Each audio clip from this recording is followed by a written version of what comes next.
ہندوستان میں ایک پروگرام ہوا، علماء صدارت حضرت اقدس کی تھی، مولانا حبیب الرحمن اعظمی کی، لیکن جس دن کانفرنس ہوئی، جلسہ ہوا، حضرت اقدس سخت بیمار تھے، حضرت اقدس جا نہ سکے، تو حضرت نے ایک پرچی بھیجی کہ میری اس پرچی کو علماء کے سامنے پڑھا جائے۔ اس پرچی میں لکھا ہوا تھا، اے نبی کے وارثوں، اے نبی کے وارثوں، اے علماء امت محمدیہ، اللہ کی قسم تم لوگ ٹھیک ہو جاؤ، آج اسلام آ سکتا ہے۔ بہت بڑی بات ہے، سمجھ شریف میں ہے کہ نہیں؟ بہت بڑی بات ہے، بہت بڑی بات ہے، سمجھتا ہے؟ یہ جمہوری نظام لعنت ہے، مان لیا ہے، لعنت ہے۔ مولانا فضل الرحمن دامت برکاتہ علیہ، ان حضرات کی مجبوری ہے، مفتی محمود رحمۃ اللہ علیہ کی مجبوری، ہم نے مان لیا۔ یہ تطہیر نجاست سے نہیں ہے، تقلیل نجاست ہے، لیکن اس جمہوری نظام میں پیر حضرات، بریلوی حضرات، جماعت اسلامی، اہل حدیث، یہ مسلم لیگی مولوی، کانگریسی مولوی، یہ جو مونچھوں کو صاف کرنے والے بلیڈ سے، یہ تبلیغی، یہ سارے مل جائیں تب بھی خدا کی قسم یہ جیتیں گے۔ اس کا جواب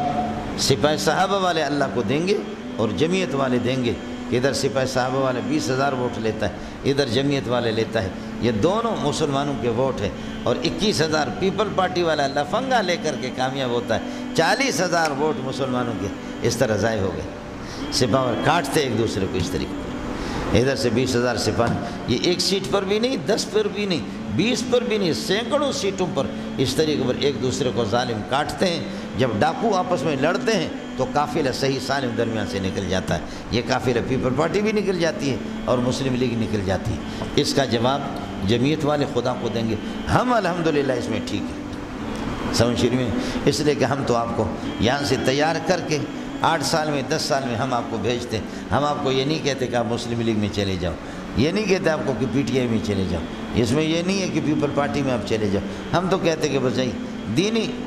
دینی طبقوں میں چلے جاؤ، سمجھے؟ اب کوئی سپاہ صحابہ میں چلا جاتا ہے، کوئی اللہ کو بھلا کریے کہ جمعیت میں چلا جاتا ہے، کوئی کہاں پر یہ کہ چلا جاتا ہے۔ اللہ کو جواب آپ دیں گے، ہم شاید جواب نہیں دیں گے۔ ہمیں اگر موقع مل جاتا تو ان کے قدموں میں جا کر کے اپنی پگڑی لے کے، مجھے غریب کو موقع نہیں ملتا،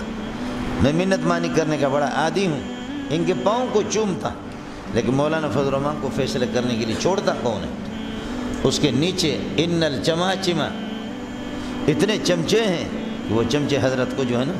موقع نہیں۔ یہی حال ہے، اللہ آپ کا بھلا کرے۔ سپاہ صحابہ والے بھی کچھ حضرات ہیں، کچھ تو ہمارے شاگرد ہیں، کہتے ہیں استاد جی جو بھی فیصلہ کر تو بھی کر، سمجھے بھیا؟ میں نے مولانا اورنگزیب فاروقی کو کتنی گالیاں دیے، کتنے اس کے مخالفت کیے، لیکن سلام پیش کرتا ہوں اس کے سلام، اس کے صبر کو، سمجھے؟ یہاں آگے 2-3 مرتبہ آگے کہنے لگے کہ استاد جی ہم آپ کو جواب نہیں دیں گے، کچھ بھی کر آپ کو جواب نہیں دیں گے آپ، لیکن یہ کہ استاد جی ہمارے دشمنوں کو خوش نہ کر، جیسے حضرت نے فرمایا نا، حضرت ہارون علیہ السلام نے، بھائی جان میری غلطی نہیں ہے، سوچو بھائی جان میری داڑھی نہ پکڑو، فلا تشمت بی الاعداء ولا تجعلنی مع القوم الظالمین، بھائی جان آپ کیسے میری داڑھی پکڑ کر کے سر کے بعد مجھے جھنجھوڑ رہے ہیں، یبن ام لا تأخذ بلحیتی ولا براسی، یہ بڑی۔ السلام علیکم ورحمۃ اللہ وبرکاتہ۔ محترم ناظرین، بڑے درد سے کہنا پڑ رہا ہے کہ ہم اہل سنت اور پھر دیوبند کے اندر ہی ایک ہی مکتبہ فکر کے علماء اور عوام آپس میں جنگ و گریباں ہو چکے،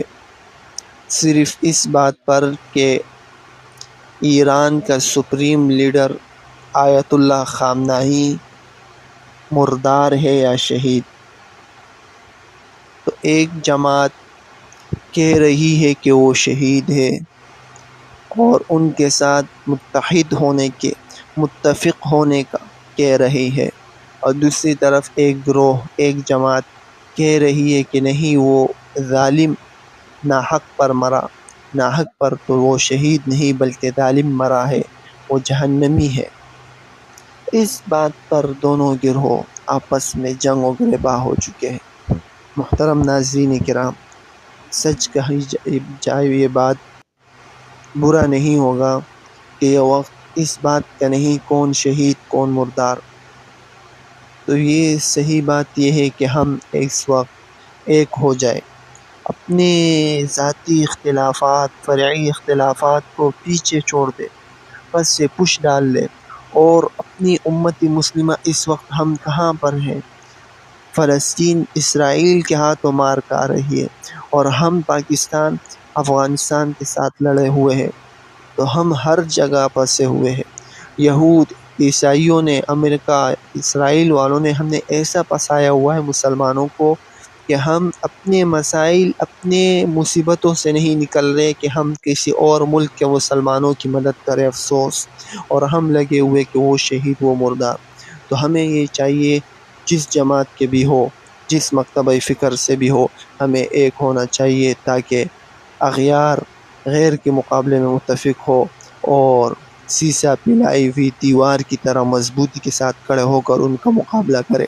اگر آج فلسطین پر ظلم ہے، ایران پر ظلم ہے، تو کل ہو سکتا ہے کہ ہم پر بھی یہ حملہ ہو جائے، اور خدا نخواستہ ہمیں بچانے والا، ہمیں سپورٹ کرنے والا کوئی نہیں ہوگا۔ تو اللہ رب العزت سے دعا گو ہوں کہ اللہ ہماری یہ اختلافات کو ختم کر کے ہمیں ایک بنائے، اور سیسا پلائی ہوئی دیوار کی طرح